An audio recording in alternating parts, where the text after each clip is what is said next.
Kildenews. God eftermiddag. I dag skal jeg fortælle jer lidt om Klosterkilden.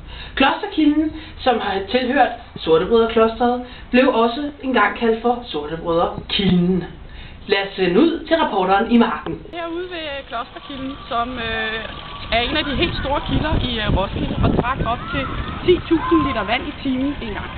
Den trak derudover 4-5 vandmøller, som blev brugt i Roskilde af beboere, og faktisk blev den her kilde brugt til drikkevand og husholdning helt frem til 1928.